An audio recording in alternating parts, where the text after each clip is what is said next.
Russell Westbrook signs a 3-year, $85 million contract with the Thunder. Here's a look at his season stats. Westbrook is our adrenaline performer, presented by Toyota. Let's go places. Our own Ben Golliver is here to discuss the signing with us. So, Ben, what do you think was the biggest factor in Westbrook re-signing with OKC? I know this is going to be shocking, Maggie, but I think the biggest factor was money. But not just money now, I think money in the long term too. This is an unusual deal. It's a renegotiation, which we don't see a lot of in the NBA. Very certain conditions have to take place before you can renegotiate a contract. But Westbrook's going to get almost $9 million more this coming season, so he gets more money now. He also gets 2 additional years of guaranteed money. So if he were to, suffer a catastrophic injury, for example, he now has more protection against that. But there is a third piece. He also sets himself up to be able to opt out after his 10th year in the NBA. Now, the number 10 is kind of a magic number in NBA contracts because that allows you to sign an even bigger contract on the next one. So, for example, if he opts out after his 10th year, he can sign a 5-year contract worth more than $200 million on his next deal. If he hadn't waited until that 10th year with this negotiation, he would have been looking at a 5-year, $165 million contract. So clearly there's a big difference there in terms of his long-term earning potential by doing this renegotiation and getting himself to that magic 10th year. Okay, from the team's point of view, Westbrook is a phenomenal piece, but it's been proven over and over that one superstar is not enough to win a championship. Is playing alongside Westbrook appealing to another big-time free agent? Well, that's a great question. I do think it's time, though, to adjust our expectations for the Thunder. I mean, this is not going to be a team that contends perennially year after year after year. They don't have that duo with Kevin Durant and Russell Westbrook anymore.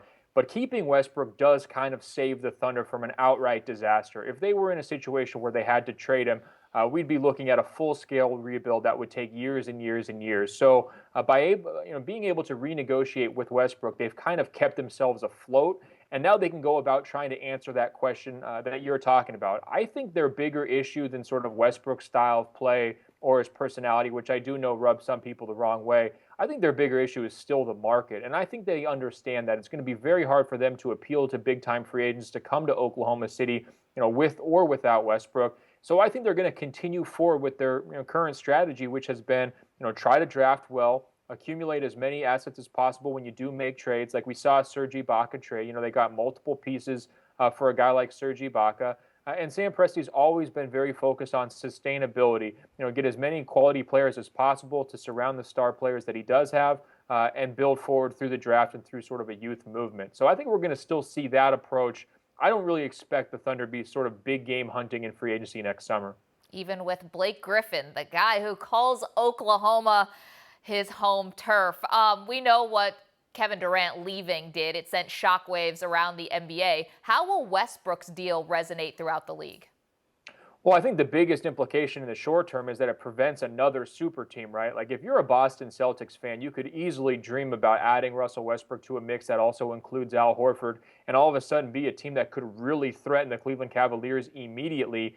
Now that sort of goes away, and I think we're going to see a situation, especially in this coming year, where the rich got richer, both Cleveland and Golden State, and I think that they've really solidified their positions atop the conference.